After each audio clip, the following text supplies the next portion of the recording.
Assalamualaikum warahmatullahi wabarakatuh. Hai Sobat Literasi, kita bertemu lagi. Kali ini kita akan membahas tips tulisan fiksi bersama saya Sri Mei Ekowati. Yang pertama adalah pengertian fiksi. Menurut KBBI, fiksi adalah sastra cerita rekaan, roman, novel, dan sebagainya. Yang kedua, rekaan, khayalan, tidak berdasarkan kenyataan. Yang ketiga, pernyataan yang hanya berdasarkan khayalan atau pikiran. Pengertian fiksi adalah karya sastra rekaan, khayalan, imajinasi yang ditulis oleh seorang pengarang berdasarkan pikiran atau khayalannya.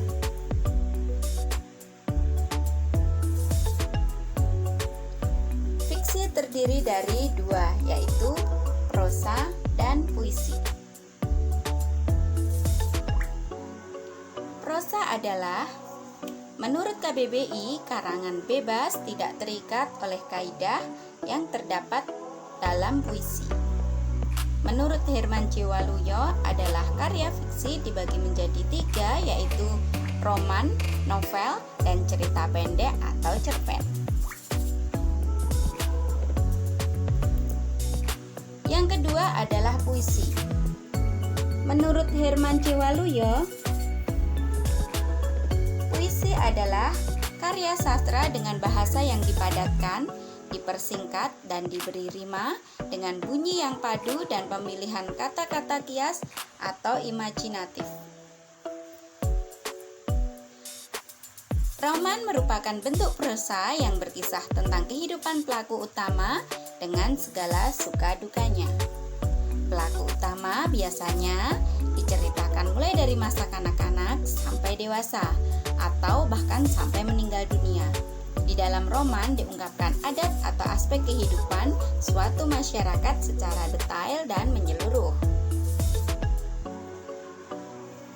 Novel merupakan bentuk prosa yang menggambarkan sebagian kehidupan pelaku utamanya yang terpenting, paling menarik, dan mengandung konflik. Konflik di sini merupakan permasalahan hidup, pergulatan jiwa yang mengakibatkan perubahan nasib pelakunya. Cerpen menurut KBBI berasal dari dua kata, yakni cerita yang mengandung arti tuturan mengenai bagaimana sesuatu hal terjadi, dan pendek berarti kisah yang diceritakan pendek atau tidak lebih dari 10.000 kata yang memberikan sebuah kesan dominan serta memusatkan hanya pada satu tokoh saja dalam cerita pendek tersebut. Cerpen menurut Tarigan adalah cerita rekaan yang masalahnya singkat, jelas dan padat, dan terkonsentrasi pada suatu peristiwa atau kejadian.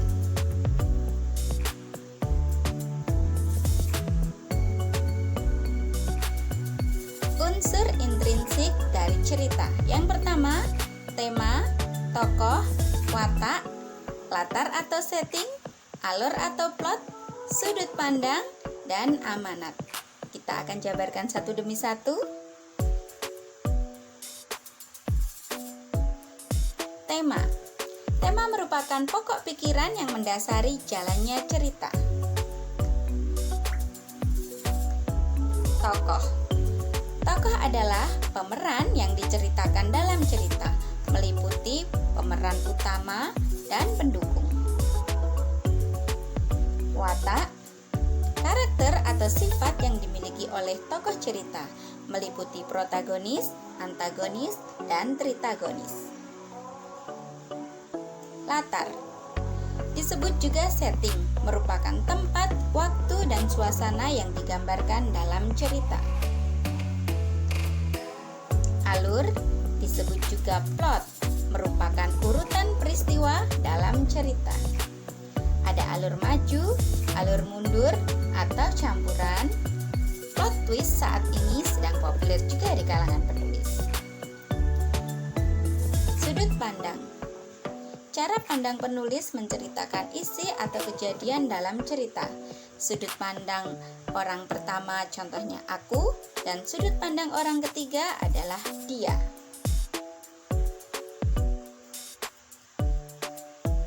Amanat. Pesan yang disampaikan pengarang kepada pembaca dalam cerita, baik secara tersirat ataupun tersurat. Struktur cerita, orientasi, komplikasi, evaluasi, resolusi, dan coda. Mari kita bahas satu demi satu. Orientasi merupakan pengenalan tokoh, latar belakang, baik waktu, tempat, maupun suasana yang ada di dalam sebuah cerita. Komplikasi, terdapat pemaparan awal sebuah masalah yang dihadapi oleh tokoh. Biasanya, watak dari tokoh yang diceritakan di cerpen akan dijelaskan pada bagian ini. Evaluasi, konflik yang dipaparkan akan semakin memuncak. Puncak dari masalah tersebut ditulis dalam bagian evaluasi. Resolusi, akhir dari permasalahan yang ada di dalam cerpen. Solusi dari permasalahan yang dialami oleh tokoh tersebut akan dijelaskan. Coda, pesan moral yang ada dalam sebuah cerpen yang disampaikan oleh penulis kepada pembaca, baik secara implisit ataupun eksplisit. Nah, teman-teman, sahabat literasi, demikianlah materi kita. Cukup mudah dipahami. Terima kasih, semoga bermanfaat dan tetap semangat. Wassalamualaikum warahmatullahi wabarakatuh.